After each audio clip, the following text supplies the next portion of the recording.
simple hacks para maging productive araw-araw. Mahilig tayo sa mnemonics or acronyms. So, ang acronyms natin ngayon ay POWER. So, paano maging productive? Simpleng hack. Letter P stands for prayer. Mag-pray muna tayo. Kasi, sabi nga sa Matthew 6:33, seek first the kingdom of God, and everything else will be added unto you. So, doon muna tayo. Dasal tayo. Salamat tayo. Nagising tayo ngayong umaga. Then, maganda yung start natin. Matibay yung foundation natin. We build our house in a strong foundation sa matibay na bato at not in a shallow sand. Letter O, organize workspace. Ano ba yun? Ayusin mo muna and prioritize tasks. Anong ibig sabihin? Ayusin mo muna. Alin ba ang priority mo? Organize mo yung paligid mo. Kasi may kasabihan ako a cluttered space is a cluttered mind. So, pag maayos, ang sarap huminga, ang sarap mag-isip. Power. Power ha. P-O, then W. Work in intervals. Ito really works for me. As you can see sa background ko, may mga view. And as per science to ha, tsaka research, proven na to. You work straight 15 minutes to 20 minutes. Then intervals ng 5 minutes. Then you work again. Para kang cellphone na bagong charge. Pero yung gawin mong straight, yung mga nagpapakabayani, ay hindi na nga ako nagmerenda, ay hindi na nga ako nag-almusal, ay hindi na ako nananghalian. Hindi siya totoo. Kahit sa gusto mo, madidrain ka. Maaring nagagawa mo first few months, 1 year na straight.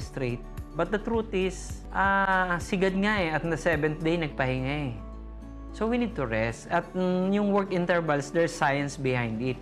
Yung brain natin, nare-replenish uli siya. Naghahanap uli siya ng iisipin at gagawin. Eliminate distractions. Kung nag-aaway kayo ng misis mo sa mga may asawa, kinukulit ka, i-shut up mo muna kasi oras pa naman para magtrabaho. Oras para maging productive. Or may mga bagay na, sorry, ito yung pumasok. Kasi alam niyo naman, yung matagal na nagpapalo sa akin, hindi talaga kami nagpiprepare Pinagpiprepare ko lang na gamitin ako ni God, yung boses ko, yung tongue ko, as in yung mouth ko, anything na lalabas dito sa bibig ko, sana yan na lang yung makatulong sa ating lahat.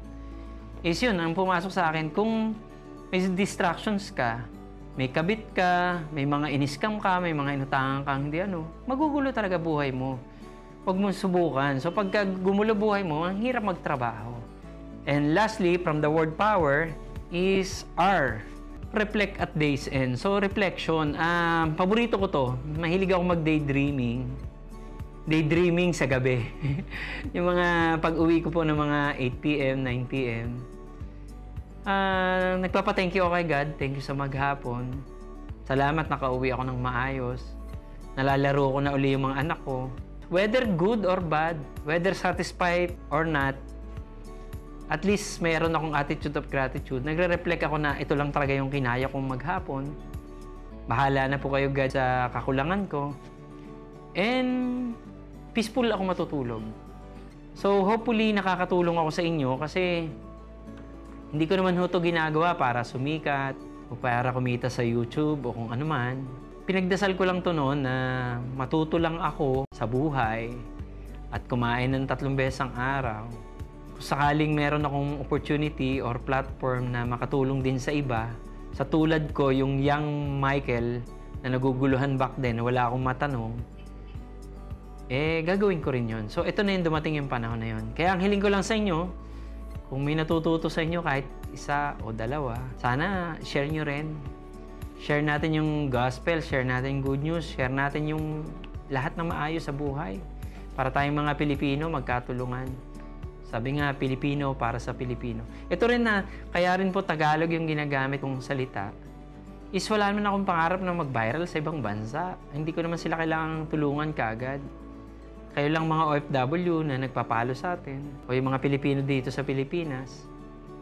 Always think, bakit kaya ako sa Pilipinas pinanganak? So yun, simple hacks para maging productive araw-araw. Power, prayer, organize workspace and prioritize tasks. W, work in intervals. Eliminate distractions. And letter R, reflection. So, thank you so much. Again, magandang umaga. And hope I'm making any sense. Sabi nga ni Ernie Baron, bye-bye!